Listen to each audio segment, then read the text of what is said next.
Okay, welcome back, and welcome back to Vesselin Dimitrov. Graduated from here, from the college 14 years ago, went on to do his graduate work with Goncharov at Yale on the Fountain approximation, is now at Georgia Tech and the Institute for Advanced Studies in Princeton, and will tell us about modular forms and arithmetic algebraization.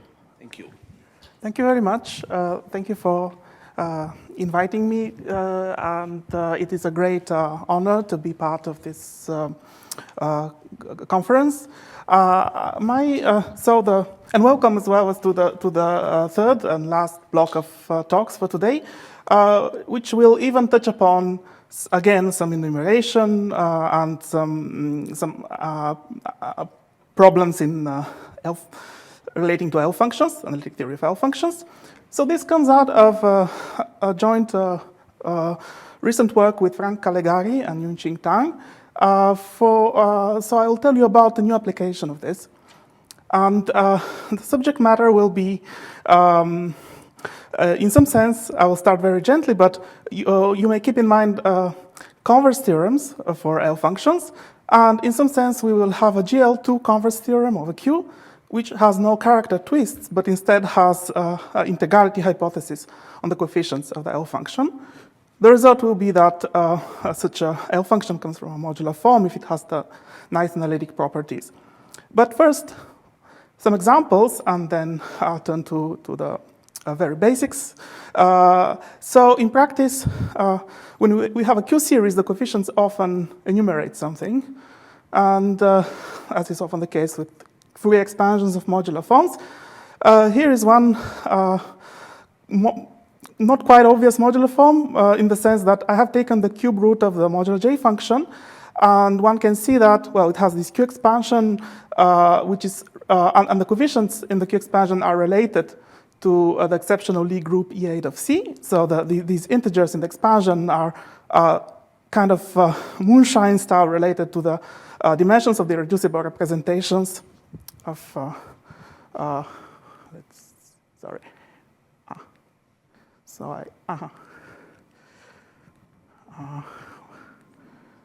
So the pointer is, I see. So yes, and so they're related to the dimensions of the reducible representations.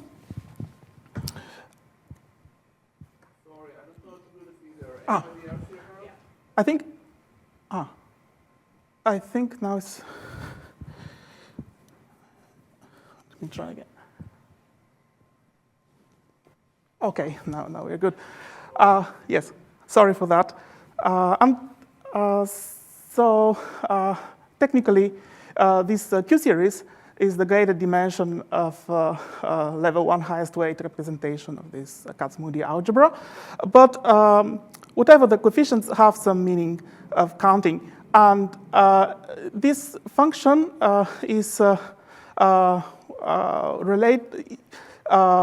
well, it has an integer Q expansion, and part of the theorem that I will present is that the integrality of the coefficients alone will give the modularity. This kind of function must be a classical modular form. So it's not quite obvious then when you take the possible roots of the J function by the divisors of 24, why do you get a congruence modularity group? In this case, it is this. This is a Haupt model for this composite homomorphism to the unique Z mod 3 quotient of A4, this accidental isomorphism. And okay, so this is just a hint at the connection to partition and correlation functions of in the theory vertex operator algebras. So one application is to the mathematical physics of these theories, rational conformal field theories. And another classical example to keep in mind is this connection, modularity theorem between, okay, so this is the one direction, the classical direction would start with modular form of weight 2 for some Hacker congruence group gamma 0 of n, and which is, so I will explain the basics in the next, but here I'll just say, suppose it's an eigenform for the Hecke operators, it's normalized to start with Q, and then the construction, then there is an associated elliptic curve cut out from the Jacobian of the modular curve. But the phenomenon here is that if this Q series has rational coefficients, then already it has integer coefficients. And these integer coefficients enumerate essentially related to the point counts of the equation, the elliptic curve reduced modulo P. And so we get an elliptic curve over Q. And the converse direction is one of the most celebrated theorems in modern mathematics, the modularity theorem proved by Wiles, Taylor-Wiles, Bell, Conrad, Diamond, and Taylor, which states precisely the converse, that all elliptic curves over Q are modular forms in disguise coming in this way. And so the principle that I will introduce in the first talk is that once an L function enumerates something like that, once it has algebraic integer coefficients or generally bounded denominators in its Fourier series expansion at one of the cusps, colloquially I would say if it enumerates something, then one functional equation is sufficient to prove that it comes from a modular form. I will spell out what that means. And I will also, getting ahead of myself, but give a highlight the main principle, the main idea in these proofs, is that we have some integrality assumption on the Q expansion, and we can formally invert. So we have an equality of completed rings with expressing formally Q in terms of modular function like 1 over j or the function lambda over 16 that we will discuss, and we get another power series with integer coefficients. But this is what I would call holonomic expression in the sense that, like in this classical example of Fricke, if we start with a classical modular form, in this case it's essentially something of weight 1, and then express it in a half module, not in its Fourier expansion, but in this half module 1728 over j, we get a holonomic function. We get a power series that satisfies a linear differential equation, and this very classical example is related to the modular group of signature 2, 3 infinity, to the modular group SO2Z. And I would say that this principle, well, these kind of identities are maybe essentially as old as modular forms theory itself, but the arithmetic principle that one can get the Diophantine results from this goes back to the story of the proof of the rationality of zeta of 3 by Apéry and interpreted by Beukers via modular forms. Okay, so this is the synopsis of our subject matter, and I'll start at the beginning. So I introduced the upper half plane, the complex upper half plane H, and I'll consider, this is not a conventional notation, I'll consider this thin group, which is contained in the Hecke congruence group. These are just examples of the matrices that reduce to the identity modulo n, but it has very few, it's very thin. So I only include those two unipotents, 1n01, 10n1. And well, this group here is a normal subgroup of finite index, but in general, the index here is infinite. Unless, so let's give an example. Before I give an example, I'll state, okay, the main object that we study. Well, the example is going to be n equal to 2. In that case, this group has finite index. For n bigger than 2, it has infinite index. So this is a definition that I will that will just be for the duration of this talk. And so the content of the theorem is that what I'm introducing now is just equivalent to classical holomorphic modular forms of a congruence level. So I'll consider integer n, which I'll call the width, and the weight k, which will be an integer. It could be adapted to half-integer weights as well. That is not an essential ingredient in these kind of theorems. And we consider holomorphic functions on the upper half plane. So we are in the holomorphic, as opposed to maybe mass wave forms that do not fit into this method as such. And so we suppose that this holomorphic function on H will extend. So this is a condition, let me spell it out, extends meromorphically locally near the cusps, the infinite cusp of the upper half plane and the cusp 0.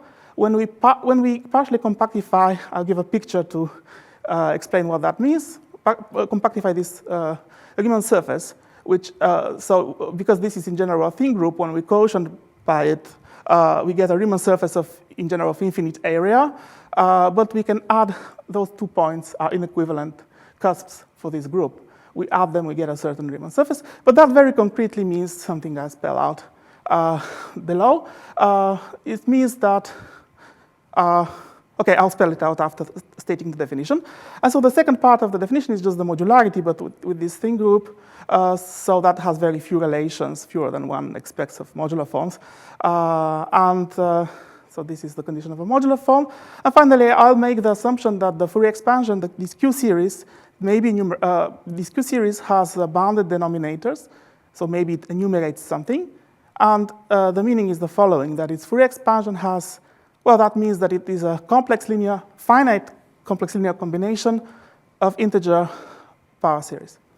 And now, finally, so this is what comes out of the two of these modularity relations. There are just two relations in this thin group, and the condition that this function f extends meromorphically at the infinite cusp, for example, is that so first we have this periodicity we assumed, and then that means that there is a Fourier expansion with, well, in general, with over the integers n. We just ask that all sufficiently negative an for sufficiently negative indices vanishes, and then it's a cusp form if all the non-positive for all non-positive integers, an is 0. Okay, and then there is the involution tau goes to -1 over n tau, which exchanges those two cusps, and there is a similar, so this can be spelled out more verbosely into something like that, concretely for these two cusps. So the main result is that these things, these what I call sparse modular forms of width n and integral type, integral expansion at one of the cusps, are nothing more, nothing less than the classical holomorphic modular forms for these for the Hecker congruence group gamma of n. So this has two directions, and the new part is what we prove, which technically the bulk of this is in the paper we already have last year, called the unbounded denominators conjecture. And the full statement is an extra argument that I'll explain. And the converse part is a classical direction, which I'm not completely sure of the correct history, but it maybe, as far as I could see, as far as I know, it appears certainly in Shimura's book. So I'll attribute it. And it's a theory. It's a consequence of the theory of new forms for the Hecker operators, the existence of a basis of cusp forms with integer coefficients for the Hecker congruence group. So the eigenforms have algebraic integer coefficients because basically if we have a linear transformation of a finite dimensional vector space that preserves a lattice, its eigenvalues are algebraic integers, and this theory shows that. And also Eisenstein series have bounded denominators, and every modular form can be their combination of such forms. So back to these thin groups. So this sits inside gamma of n, and it generates a finite index subgroup only for small n. For n equal to 2, the quotient is the modular curve y of 2, which is uniformization of the triply punctured Riemann sphere. So this is C minus the points 0 and 1. And we will use that level structure to remove orbifold points, elliptic points, for the action. So, and we will use the Haupt module, what I call lambda, for this modular curve. All that will come up later. But for n bigger than 2, this is an infinite index subgroup. So the quotient is a hyperbolic surface of infinite area. I'll give a picture on the next slide. So this is a similar thin group. The picture is taken from Alex Kontorovich's paper on thin groups and super strong approximation. And the group is the following, similarly generated by these two matrices, and that is a fundamental domain shown in the upper half-plane model. And that's how it looks in the disk model. So you see that there are just the two cusps, 0 and infinity, they are inequivalent, and the quotient will have infinite area. The red points are the limit set, so this is, well, the limit set is not the whole circle, it's just a Cantor set on the circle. And so the picture in general for n bigger than 2 looks similarly to that. And now I start really at the beginning to explain the ideas, the connection to converse theorems on the simplest examples. Start with the beginning, maybe certainly of the Jacobi theta function. So I'll use the old convention for Q is e to the pi I tau, because rather than 2 pi I tau, that will be more pleasant in the formulas that we'll have. And because we work with the level gamma of 2, and the Jacobi theta function is this Q series, which is a modular form for gamma of 2 of weight 1/2 in this sense, with the square root taken to have argument in minus pi to pi. But we will not be concerned with half integral weights modular forms. I'll square theta and get a weight 1 modular form for gamma of 2. And now the connection here, the lambda function, is this formula. So again, like in the Frick example I stated at the beginning, the general principle is that if you take any modular form of any weight and then take a modular function like lambda and express formally the modular form, the Q series of the modular form in terms of the function, you get a differential equation, Picard-Fuchs type. And this is the Gauss differential equation with parameters 1/2, 1/2, and 1. That's maybe taken as a definition. And so the lambda function is defined by Jacobi as this quotient of theta series, 4th powers, has this Q product expansion, I suppose, as a very special case of the Jacobi identity with triple products. And this showcases, well, this is one example, of course, for this has integer coefficients. And also, if we divide it by 16, still has integer coefficients. So that's a weight 0 half model for the group gamma of 2. And here, this definition of lambda in Jacobi is related to the modular parameterization by theta functions of the Fermat projective quartic curve. So let's consider these two functions. So let's see how lambda, the key properties of lambda that we will use may be illustrated by the lambda transform. And it comes up as follows. So we take these two functions are both modular for some groups. They must have an algebraic relation, and that is it. So this was computed even earlier by London. But this is also the Korter theorem, I was going to say. So this is the Riemann map, this function 4z on 1 plus z squared, of the slit plane C minus the branch slit from 1 to infinity. And it has an extremality property that's relevant to us.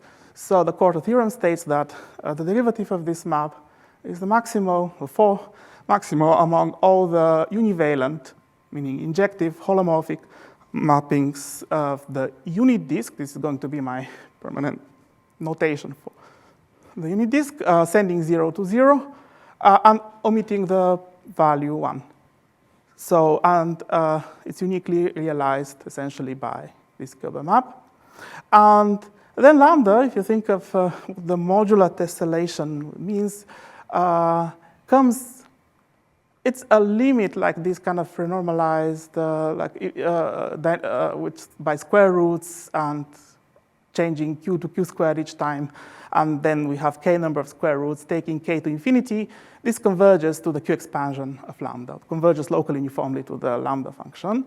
And from that, that's just iterating the lambda transform formula. So that's one way to, maybe like the arithmetic geometric mean that led Gauss to modular functions in the first place. This is one way we come naturally to lambda in arithmetic algebraization theorems that I will introduce. And the derivative of lambda, as we've seen in the Q expansion, or the quotient of fourth powers of theta functions, is, well, here it's even more transparent in this limit, a geometric series, starting from the 4 of Kuiper theorem and ending up at 16 for the lambda function. And similarly, 16 has an extremality property that turns out a classical theorem of Kara-Theodori. I think he conceived of it as like a non-univalent version of Kuiper's quarter theorem. And it means that, so the derivative of the lambda function is maximal among all the holomorphic maps similarly, except that we don't require phi to be injective.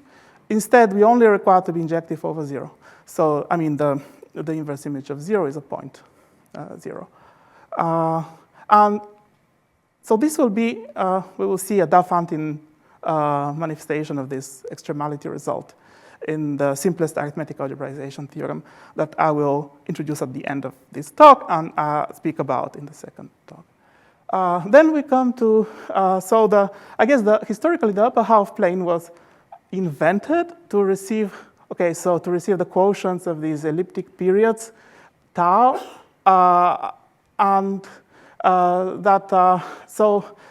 we get a motive. So this tau is viewed as a function of the parameter lambda, is a tau holomorphic but multi-valued function on C minus, on the triply punctured sphere, minus 0, 1, and infinity, to this upper half plane. And it's expressed as the quotient of two linearly independent solutions of a certain second order differential equation, this Gauss hypergeometric equation that we already saw.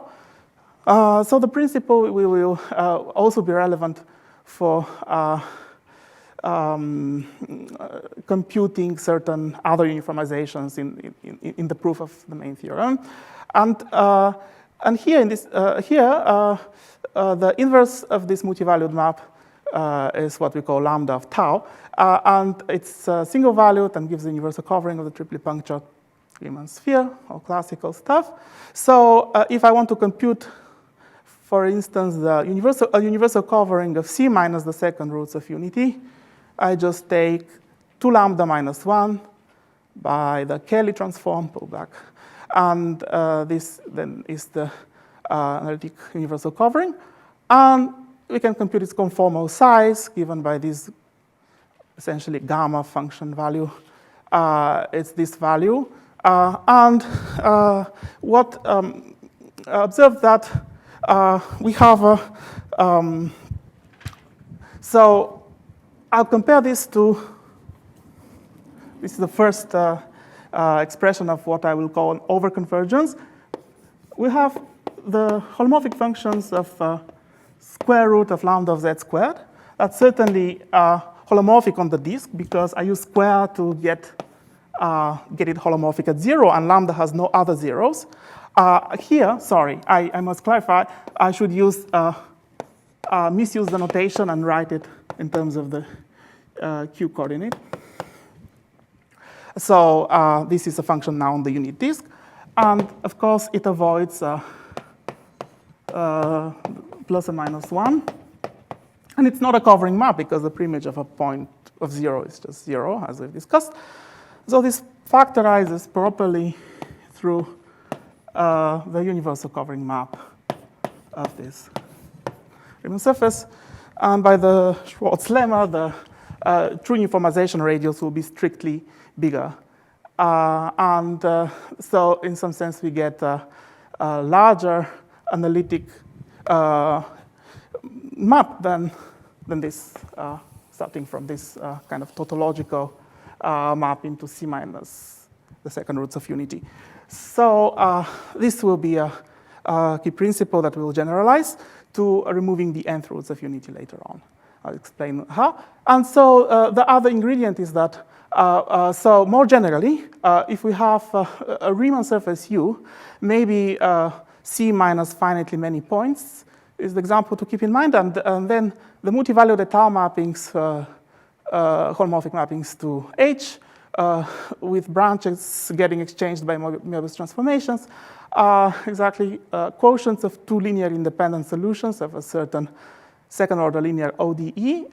This goes back to, I guess, the differential equations approach to the uniformization theorem, the Schwarz and Poincaré. The differential equation is this one, and the Schwarzian derivative is the simplest differential, I guess, expression operator that's invariant under the Möbius transformations.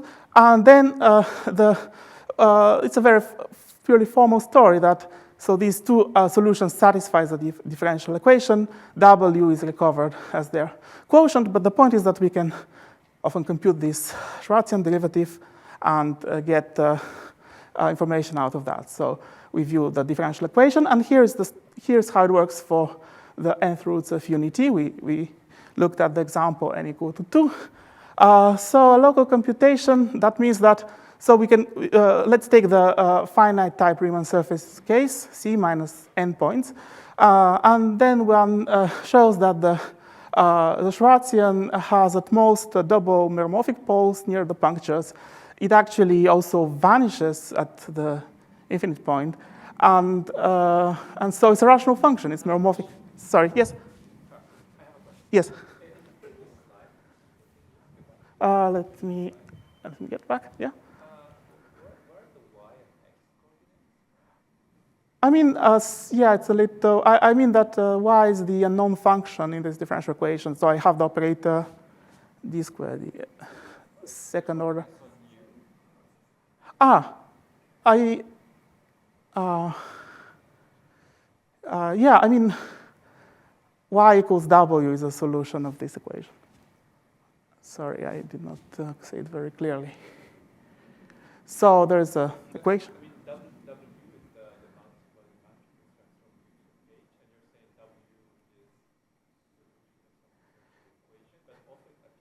It does, yes. But the point is that I will see, as we'll see next, this Schwarzian derivative can be computed. So let's, okay, it doesn't appear on the right-hand side of this, right? So let me try to, so the Schwarzian derivative is always a rational function on the Riemann sphere, because one checks that it's meromorphic at every point. So it's a rational function, and more precisely, one computes it has the following form. For some parameters mi, and those are the notoriously hard to compute accessory parameters. One can only fix 3 of them because there are 3 relations. So these 3 relations come from equating. So this Schwarzian vanishes to order 4 at infinity, and equating coefficients of 1 over x, 1 over x squared, 1 over x cubed. One gets 3 relations. And so one has no moduli for p1 minus 3 points, but one unknown parameter if we have 4 punctures. They're very hard to compute. But in this case, it's very easy from the relations. If we have the rotational symmetry, C minus mu n, and we want to compute its analytic universal covering, well, these accessory parameters must be related by rotation. They must be of the form this and stable under root of unity, nth root of unity. And so the constraints give C is this, and everything is completely explicit. And so we compute, you see that now I've computed an explicit differential equation that was on the previous slide. And so we see that the inverse of, multi-valued inverse of the analytic, of the universal covering map I look for would be a quotient of 2 linearly independent solutions of this, of second order explicit differential equation. And so one can, so for example, here are the singularities of nth roots of unity. And one can parameterize this as modular, by hypergeometric functions classically. I'll show even the formula on the second talk. But there are 3 cases to get a feel for how these coverings look like. We've already seen that case where things are completely explicit, but that was because of the accident that C minus mu n happens to be the modular curve y of 2 accidentally for n equal to 2. And so we have this explicit formula as a classical modular function. There's only one case where that happens, but before that, so I'll show 2 pictures. One of them is this a bit arbitrary in the coloring, but I've shown the level sets of this function. I take the logarithm of fn to the power n at the nth root of z, and we take n equal to 2. We're going to look at the sorry, first this picture, at the different values n and the limit of them. So each color represents one level set, and there's a pole here that grows extremely fast, so these kind of warm colors show the large level sets, and here the function is 0. And here's a more stereoscopic picture, but before that, notice those dots, blue dots somewhere in the middle, that's the zeros. So there is the preimages of the fiber points over 0 of C minus plus and minus 1. So there are infinitely many of them, of course, unlike for the modular lambda function. And here is the stereoscopic picture of that. That kind of corresponds to the previous one. Let me also point out the other accidental case. Only for n equals 2 and n equals 3 does it happen that C minus mu n is a modular curve, is a congruence modular curve. In this case, this is the modular curve y of 3, and an explicit formula for the universal covering map you can compute with the Dedekind eta function. And in this way, you can draw a similar picture. And here's the similar overconvergence property that we get. The true uniformization radius is strictly higher, we see very quantitatively, in terms of, in comparison to the obvious map, or silly map that I can write to C minus mu 3. So this is one holomorphic map, and its conformal size, as I will call it, the derivative at the origin in absolute value that's well defined, is the cube root of 16. And here I wrote down a different map which has a strictly larger derivative. And the similar picture is, so again, I have the points. Sorry, so for these clusters, only the center point is the preimage of 0. And arbitrarily, I've drawn other points around it, which are preimages of 1 over 9 and minus 1 over 8. So let's keep track of how. So it turns out that these pictures converge. So now I take fn to the n at the nth root of z, and converge as n goes to infinity, as we will see. And the limit is that, okay, so I write the z coordinate. And that converges to log of lambda in the cusp filling coordinate q. I mean, sorry, maybe I should better write it like this. And that reflects the convergence of the triangle groups of signatures n infinity, infinity to infinity, infinity, infinity, where the limit triangle group is the congruence group gamma of 2 we work with for level structure. So here is again the stereoscopic picture, and the similar pictures for the modular lambda function. This is the convergence. So we have a hyperbolic tessellation with angles that converge to 0. And in the limit, we have the hyperbolic ideal tessellation by the modular lambda map. This is the same picture for lambda. So that's why I drew. So now all those preimages of 0 have crashed into the boundary somewhere. And the other preimages I drew of 1 over 9 minus 1 over 8 arrange on approximate horoballs around them. And there are infinitely many level sets, better to say, they're not exact horoballs, of each color. We need to understand, in some sense, how many, we need to understand, that you can get a feeling that that's equivalent to understanding the growth of the map Fn. We'll see why this is relevant in arithmetic algebraization theorems. So this is the level sets of lambda. And again, the convergence that I only drew for 2, 3, and okay, this is the limit case.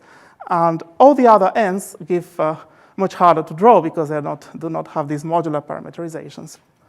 So now I want to, so how is this related to converse theorems?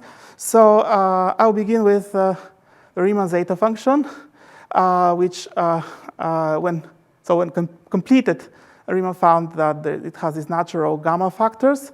So and then it's related to modular forms. It's a different expression of a modular form. Because, well, when I multiply by the gamma function, what is the primer on analytic number theory, multiply by gamma vase, and then exchange the summations with the integral, we get a Mellin transform of a theta function, which we already know is a holomorphic, is a holomorphic modular form of weight 1/2.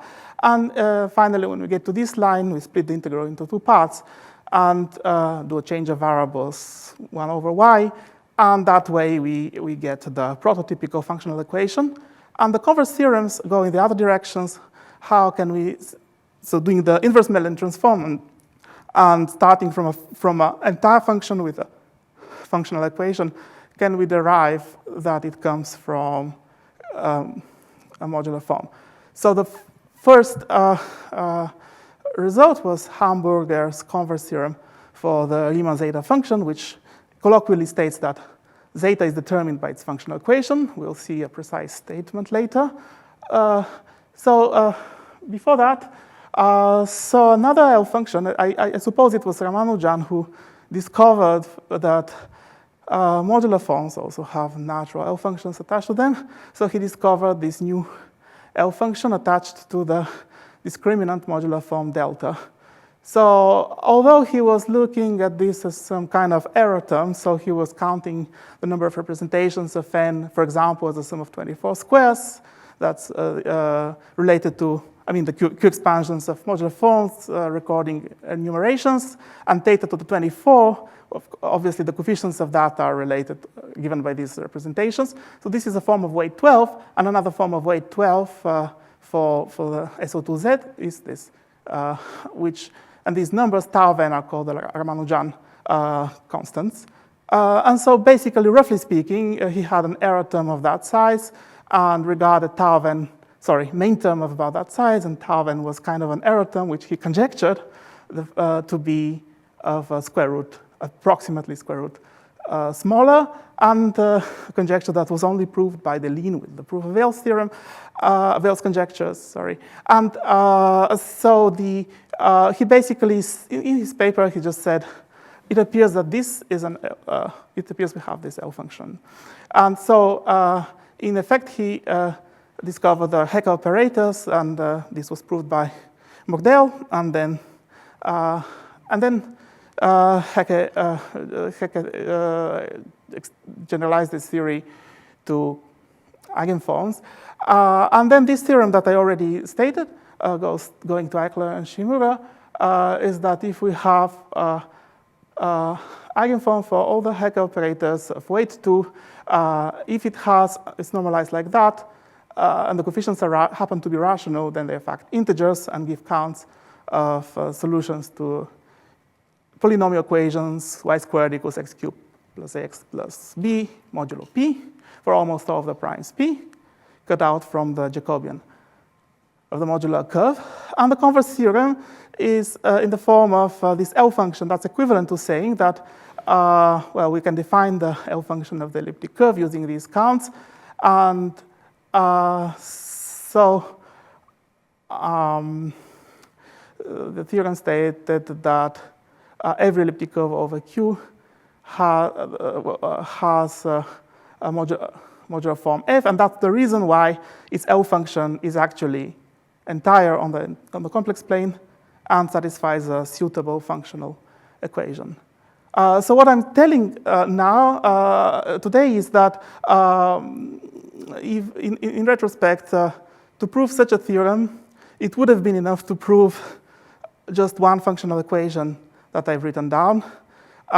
If it were one entire holomorphic extension and one functional equation, and don't worry about twists by characters. But the hard facts of life are that the only way to prove this is by constructing this modular form, and then the L function inherits the properties.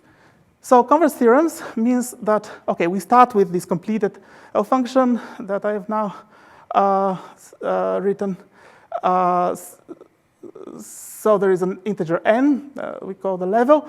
And then by this inverse, by this formula of Cahen and Milan, we can recover f from the analytic function lambda by an inverse Milan transform. So this integral takes place on a vertical line with a sufficiently large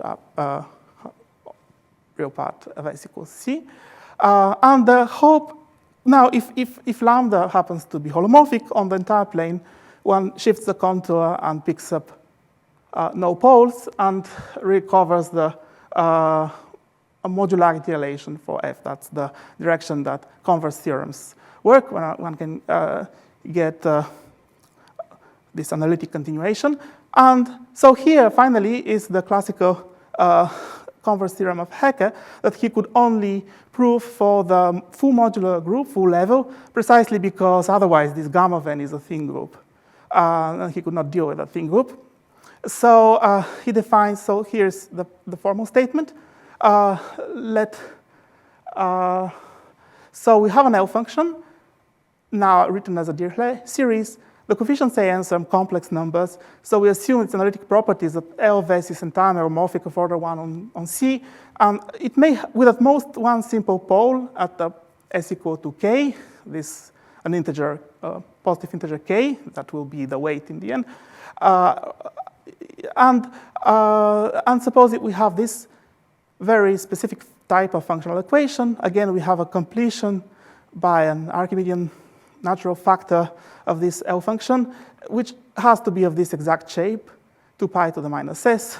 That's related to the level being full SL to Z. And this particular gamma factor, we had gamma of S over 2 in the Riemann zeta function. And that shape is more related to GL of 2. So one question I have is, so can we consider generalizing to other gamma factors in the story that will unfold? And so suppose we call this lambda Ves, suppose it is entire and satisfies this functional equation. I is the imaginary unit to the power k equals lambda of k minus s has this symmetry. And then Hecke proves in this way, using reversing the functional equation by an inverse Milan transform, which is only possible when lambda is actually holomorphic. Meromorphic, for example, is not sufficient. So then he proved that f is, well, we recover a holomorphic modular form of weight k. In general, if we had no pole at s equal to k, then we set a0 equal to 0, we recover a cusp form. Otherwise, it's related to this factor, we set a0 equals 1. And in either case, we have a modular form. And this fails in the worst way by this picture I showed at the beginning of a fundamental domain of a thin group if n is higher than 2. It's higher than 4 in this case. But fail fix this by considering these quadratic twists. So we introduce a parameter n, on the level, and again we consider this formal Dirichlet series. Suppose it converges absolutely on sufficiently right half plane. So under the following condition, L will come from a modular form. And the condition is that a very precise form of a functional equation holds for all primitive Dirichlet characters. So we have to consider all levels R, all R prime to n, then all the primitive characters chi mod n, and then have these particular factors with the root number wk. This tau is a Gauss sum. This is a complex number of, this has absolute value 1. And chi bar is the complex conjugate character. Certainly the point is that one has to consider sufficiently many twists. One can improve that to finite number of twists, but the upshot is that we need to have, that was Vail's point of view that gave some conceptual evidence for Taniyama's conjecture, I suppose, in his view, that specifying the level n in the modularity theorem is that, so we need to have sufficiently many nice functional equations, and then we can conclude modularity of this L function. And the new point now, adding one thing to this, is that, so there is a huge literature, of course, on converse theorems, which always seem to consider complex coefficients an. Although at the end of the day, when a modular form or L function enumerates something, they are often integers or algebraic integers. So what we add to this is we add this integrality hypothesis, and so I state the application or different point of view of the theorem at the beginning. So suppose we have f of tau, a Q series with bounded denominators belonging to this ring. And suppose there is just one functional equation.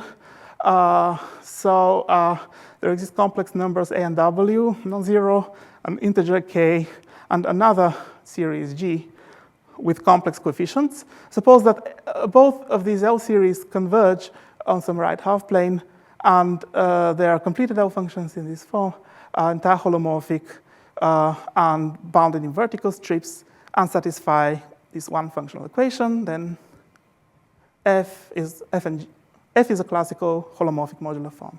So this is a converse theorem without twists, and it is another point of view of the main result of so it implies formally the unbounded denominators conjecture that we proved, and which we will explain in the second talk. In the end of the day, it turns out that A has the form the square root of a positive integer, and G is essentially just F acted by the involution Wn. I mean this expression. And I lost track of when we started. So what? 5 minutes, perfect. Thanks. Okay, great. So I can wrap up by. So this is very new, and I don't know where it's going. If it has any applications or just a curiosity that we can get these kind of converse theorems by replacing the conditional twist with condition on integer expansion. Instead, people have been, one stream in the literature that we find is to try to look for an Euler product hypothesis instead of twists, and this is maybe conjectured and not proved as yet. But here, my question, but now at least we're in a position to suggest maybe next problem for this the method that I'll discuss in the second lecture after the unbounded denominators conjecture. So when we discuss this, people have asked us, is there an analog for other groups than SO2Z? And the answer was usually not really. I mean, there is an analog for SO2 in function field arithmetic, but here we do that at least we can state a precise analog of the question, the unbounded denominators conjecture. But here, I mean, both directions seem to be unknown. Even the classical direction is so here we have Drinfeld Gauss modular forms, and they have something like Fourier expansions, I guess called U expansions. And one can, again, just like for the classical modular forms, where we had for full level, we had this algebra of modular forms with explicit generators, and that verifies, one sees and gets used to them having integer or having bounded denominators and to this kind of property. Here, for the function field arithmetic case, there's also pretty much the same story. So for the full level, if A is this ring, one has explicit ring of modular forms and checks that they have bounded denominators. So the question here, that different kind of orthogonal to what I discussed so far, is do the congruent subgroups in this function field world have bounded denominators, even the analog of the Heck-Shimura theorem, classical theorem. And as we will see on the second talk, we can't even begin with the other direction if we don't have a positive answer to this one. So, but now, and then the answer was that, well, one has Hilbert modular groups and other high-rank groups, but they will have the congruent subgroup property. And and nevertheless, in this, so there is something maybe one can look at in the direction of converse theorems. And so I just display the converse theorem of Cogdell and Piatetsky-Shapiro, where, OK, let me keep it vague and ask if there's maybe, one likes to have a theorem with as little twisting as possible. So in this theorem, there is a assumption that n is bigger than or equal to 3, and this assumption is used. So if one spells this out for GL2, one would seem to have in either of these conditions a statement that does not require twisting, so it can't be true because there's no integrality assumption on the coefficients. And this statement comes from the work of Bayes on the stable algebra of GLN, which is related to the solution of the classical congruent subgroup problem for SLN in high rank n at least 3. So what we have instead, I would say, is arithmetic amendment or kind of extra arithmetic arguments to replace the failing or amend in some sense the failing congruent subgroup problem for SO2Z. So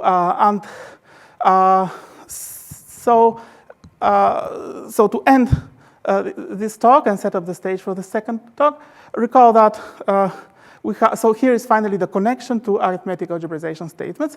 I'll write x to be lambda over 16, and recall that has an integer Q expansion with giving us, allowing us to take an integer Q expansion and get an integer x expansion.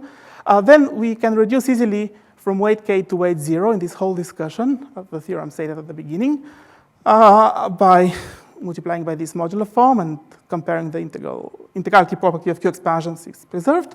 And finally, for this thin group, this the infinite volume Riemann surface I sketched at the start is an état analytic covering of y of 2, or the modular curve. So our function f, which I assumed had an integer Q expansion, and I assumed, and therefore it has an integer x expansion formally, will be some formal power series with integer coefficients, and which is which satisfies a linear differential equation in the x-coordinate and analytic coefficients and the finite local monodromy around the two cusps, 0 and infinity. This will be the starting point for my second talk. I think, yes, it's time to stop. Thank you very much for your attention.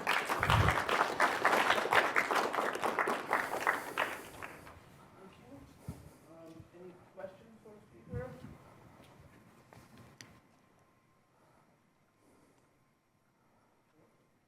Yes.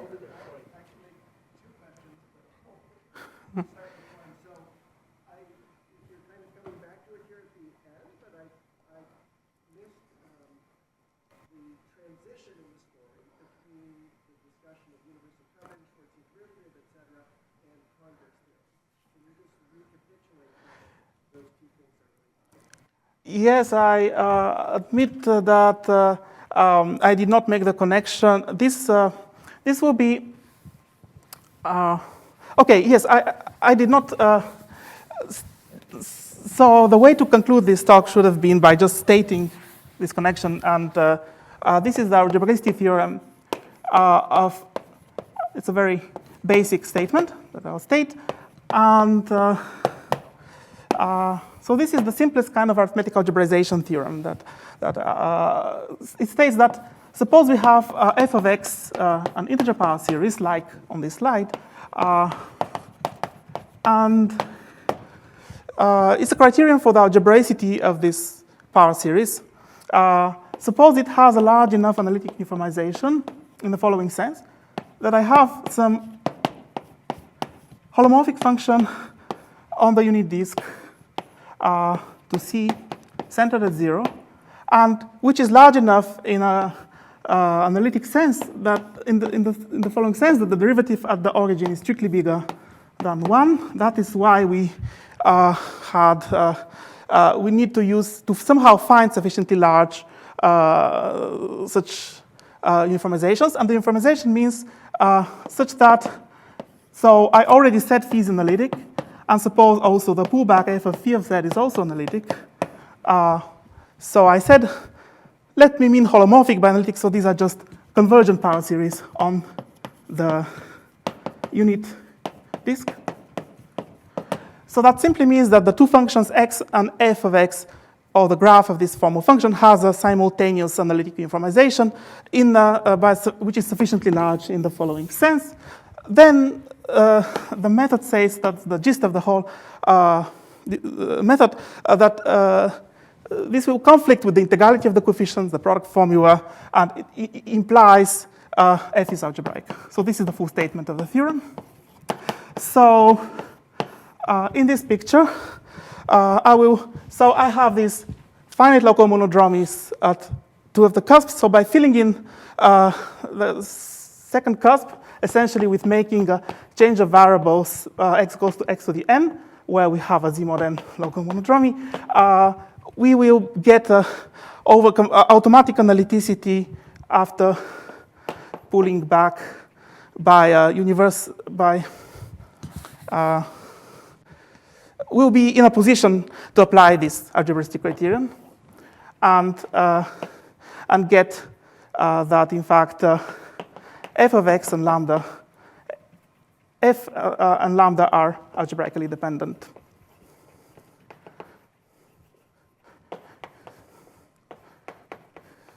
So last word about this is that the arithmetic algebraization gives, so we had some kind of modularity for a very thin group, but then we upgraded with Andre's theorem, with arithmetic algebraization, to a finite index subgroup, which is no longer thin, but is not congruence in general. And by second, more precise work, and this is already a consequence of our main paper, arithmetic algebraization method, to a congruence subgroup, which means, in these converse theorems, it means true modularity. Sorry, I'll try to give a better explanation in the second talk. Well, you had 2 questions. Well, that was great. Thank you.